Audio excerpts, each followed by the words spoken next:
Hello, welcome back to my videos on hats. My name is David Kimberly, and I am a person who likes hats, and I like to tell people about that. And I'm going to tell you about one of my hats tonight. If you've watched my other videos, you can see that this is a different location. This is what I like to call my portable studio. It's outside in my 1971 Shasta tag-along trailer. So it's a little vintage setting for a vintage hat I'm going to share today. Let's see what I want to talk about. Oh, yeah, this is the third of my videos. The first one was, the first two have been about felt hats, and this one's going to be about a straw, because it's middle of summer and it's New Orleans and we don't really want to think about felt right now. Let me show you what I have today. First off, helpful hint, just call me Heloise. This is a U.S. Postal Service flat rate large size box, and they are perfect for hats. This is the hat I'm going to share with you today. It's an Italian straw hat, vintage straw hat, and before I go into the aesthetics of this hat, I want to talk about the history, because that's what excites me. You probably want to see more about the hat, but I'm gonna try to hold you hostage for a few minutes to talk about the history. This is a hat by a company called Felice Marinesi in Italy, from the Signa Valley, where they grow straw for hats, and they're very famous for making hats. The history, in 1714, a gentleman by the name of Domenico Michelacci, an Italian gentleman, moved from Florence to the valley of Signa, which is right outside, kind of in the middle between Florence and the coastline, which was important to him. He went there with the intention of growing a special kind of wheat for weaving and for making hats. He planted a grain called grano marzuolo, and this grain has very small heads, the wheat heads with the grains, the ears. They're very tiny compared to the length of the stem. The other thing he did was he planted these grains very tightly together, so they would be forced to reach high in order to get sun. So his intention was to grow long stems on his wheat. The other thing he did is he sowed it shallow, so it would be easy to harvest when it was young, and that way the grains would be still pliable, the stems would be still pliable and easy to braid. And it worked out really well, because now Signa continues, 300 years later, to be a very famous region for growing straw and making hats.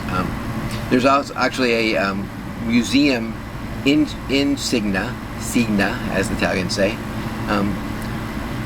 called the Michelacci Museum, where they talks all about hat making, the straw, etc. And then in 1875, this gentleman, Felice Marinesi, moved to Signa, opens up a hat making factory, and starts making these hats. But originally,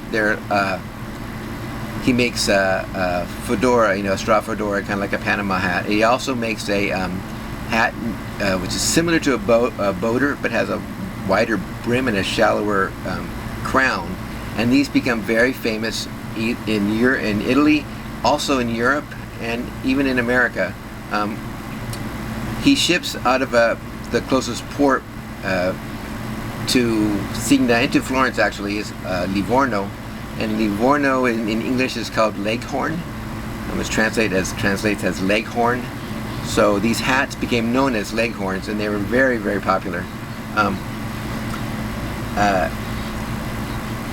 When he passed away, he had no heir, so he left the factory to his most trusted employee, Attilio Grevi.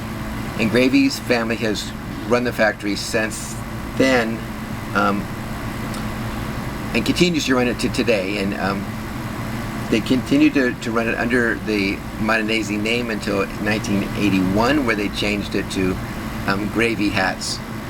And they're still going, and they make high-end, mostly straw hats. They're famous for their high fashion, high price straw. Now they make a lot of women's hats that are very fancy and really beautiful. So let's get to the hat itself. Now we talked about the history. This hat, you can see on the label, it has the Milanese name, so we know it's before 1981. I love the way the label itself. It says Felice Milanese Fabbrica Perfezionata, which means, fabrication perfected. Signa Italia, qualità extra. I love the weave, the venting. The band, just really, I really love the braided straw band. I think these were pretty popular in the early 60s, the braided straw. I don't know if they were common, but they were trendy. I don't know if you can see that. There we go. The braided straw band. Sometimes you see it with like a plastic golf club and golf ball attached to it, or a tennis racket attached to it. Very much a popular 60s kind of thing. You can see it's got a telescope crown and a short brim. But the brim is 1 3/4 inches, and the crown is 4 inches. I wear it up for a couple of reasons. One, my wife likes it like that. She likes this look better. The other reason is because it's a vintage straw, it doesn't have near the durability of a felt hat. So even though I like the look of it myself, I like the look of it down better, because it has much more of an early 60s vibe, a little Mad Men thing going on. I wear it up and I don't flip it down very, except to demonstrate, because I think I don't trust the durability of the straw. I don't want to crack it. But it's a really beautiful hat in my mind, and I think it's one of the hats that I wear more often. Yeah, although I don't wear it, around. I wear it like if I'm going out, because I don't want to.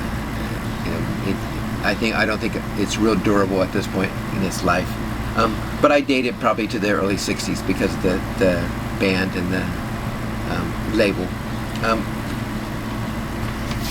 I think that's really all I had to tell you about the hat. It's a just incredibly comfortable, fun, cute, nice looking,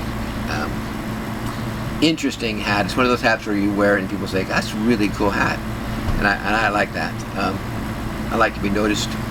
Can't help it. So I appreciate you watching, and I appreciate you telling other people that are interested in hats to watch.